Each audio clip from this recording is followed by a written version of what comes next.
मैंने कहा जी इस चुनाव में 3 संभावनाएं हैं। पहली संभावना तो यह है कि पूरे हरियाणा में कांग्रेस की हवा चलेगी और उसको बहुमत आएगा। यह सही है या नहीं? फिर बोला कि भाई दूसरी संभावना क्या है? मैंने कहा दूसरी संभावना यह है कि हवा नहीं, कांग्रेस की आंधी चलेगी हरियाणा में। यह सही है कि नहीं है? फिर मेरे से बोले भाई ये दोनों के अलावा तीसरी संभावना कौन सी बच गई है? मैंने कहा तीसरी संभावना यह है कि सुनामी चलेगी यहां पे कांग्रेस की। अब आप बता दो, हवा चलेगी आंधी के सुनामी? सुनामी चलेगी। आदरणीय राहुल गांधी जी, माननीय हुड्डा साहब, माननीय वेणुगोपाल जी, मंच पर उपस्थित इस इलाके के चारों उम्मीदवार, मंच पर उपस्थित तमाम गणमान्य नेता और इस इलाके से आए हुए तमाम मेरे बहनों और भाइयों, मैं कांग्रेस पार्टी से नहीं हूं। यहां के साथी बताएंगे हमने कई बार कांग्रेस का विरोध भी किया है, लेकिन आज मैं कांग्रेस का वोट मांगने के लिए क्यों आया हूं आपके बीच? इसलिए कि आज इस देश में और हरियाणा प्रदेश में झूठ की सरकार है, लूट की सरकार है और फूट की सरकार है। इस सरकार को उखाड़ फेंकने के लिए, निवेदन करने के लिए आपके यहां का बच्चा, यहां रेवाड़ी के पास सहारणवास गांव का बच्चा आपके सामने हाथ जोड़ के खड़ा हूं। राहुल जी, ये जो तीनों समस्याएं हैं उसका बहुत बड़ा शिकार है ये दक्षिण हरियाणा। झूठ का शिकार इसलिए है कि यहीं रेवाड़ी से नरेंद्र मोदी जी ने अपना प्रधानमंत्री बनने का सिलसिला शुरू किया था। कहा था इस इलाके के सेनानियों को मैं ये दूंगा वो दूंगा, और दिया क्या? अग्निवीर की स्कीम दी। 20 साल की नौकरी को खत्म करके ठेके की 4 साल की नौकरी दी, और इस इलाके में 1,500-2 हजार भर्तियां हर साल होती थीं, उसको घटा के 400-500 कर दिया। इसलिए ये झूठ की सरकार है।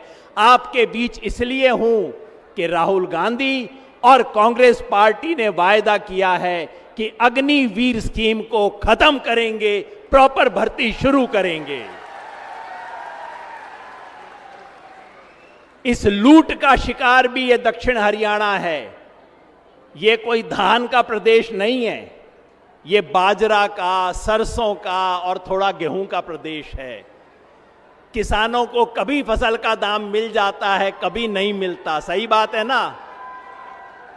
और बीजेपी से कहो किसान को दाम दो, कहते हैं हां दे देंगे, भीख की तरह देंगे, कभी कभी देंगे।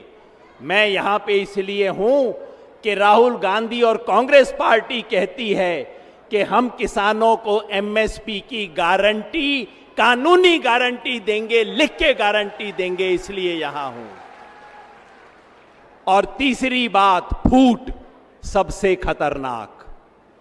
झूठ और लूट का तो फिर भी मुकाबला हो जाता है, लेकिन जो भाई भाई को लड़ाए उसका कोई मुकाबला नहीं है। हरियाणा में इन्होंने सिर्फ हिंदू मुसलमान का खेल नहीं खेला, 35-1 का खेल खेला है। हमारे इलाके में इसका असर भी है। इसलिए मैं यहां के सभी लोगों को कहना चाहता हूं, हमारे इलाके की सरदारी बैठी है, सबको याद दिलाना चाहता हूं, भाई एक नाम याद रख लेना। जब इस रैली से वापस जाओ तो किसी बच्चे को कहना YouTube पे आपको दिखा देगा। क्या नाम? मंगेश यादव। उत्तर प्रदेश में बस YouTube देख लेना, मंगेश यादव कौन था, उसकी हत्या उत्तर प्रदेश पुलिस ने क्यों की थी, बाकी सब अपराधियों को क्यों बचाया था, सिर्फ मंगेश यादव की हत्या क्यों हुई थी, आपको सच्चाई समझ आ जाएगी। और सच्चाई ये है जैसे हरियाणा में जाट समाज के खिलाफ सब लोगों को भड़काती है बीजेपी, ठीक उसी तरह उत्तर प्रदेश और बिहार में यादवों के खिलाफ भड़काने का काम बीजेपी करती है। ये बात गांव-गांव तक पहुंचाना आप। भाई ये किसी के सच्चे नहीं हैं, ये सिर्फ कुर्सी के सच्चे हैं। भाई भाई को भिड़ाने वाले लोग हैं, हमें इसके चंगुल में नहीं आना। बस एक आखिरी बात और, इस इलाके में लूट झूठ और फूट के अलावा एक समस्या और है, यहां राजशाही भी है। कड़वी बात है मैं कह दूं, हमारी बहन अनीता बैठी हैं, ये अटेली वाली हैं, ये राजशाही खत्म करेंगी ऐसी मेरी उम्मीद है। होगी।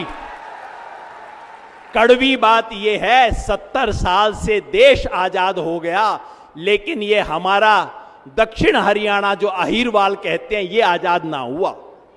इसकी राजशाही आज भी चल रही है और राजशाही को आगे चलाने की तैयारी चल रही है। आप मुझे बताओ, इस राजशाही को खत्म करोगे? मैं यहां इसलिए हूं कि इस इलाके में राजशाही की कमर तोड़ी जाए, यह बहुत जरूरी है। बहनों और भाइयों, मैं एक जमाने में चुनाव की भविष्यवाणी किया करता था। लोग मेरे से पूछते थे, इसलिए आज भी पूछते हैं, योगेंद्र जी बताओ इस चुनाव में क्या होगा? मैंने कहा जी इस चुनाव में 3 संभावनाएं हैं। पहली संभावना तो यह है कि पूरे हरियाणा में कांग्रेस की हवा चलेगी और उसको बहुमत आएगा। यह सही है या नहीं? फिर बोला कि भाई दूसरी संभावना क्या है? मैंने कहा दूसरी संभावना यह है कि हवा नहीं, कांग्रेस की आंधी चलेगी हरियाणा में। यह सही है कि नहीं है? फिर मेरे से बोले भाई ये दोनों के अलावा तीसरी संभावना कौन सी बच गई है? मैंने कहा तीसरी संभावना यह है कि सुनामी चलेगी यहां पे कांग्रेस की। अब आप बता दो, हवा चलेगी आंधी के सुनामी? सुनामी चलेगी, चारों सीट पे चलेगी। बहुत बहुत धन्यवाद।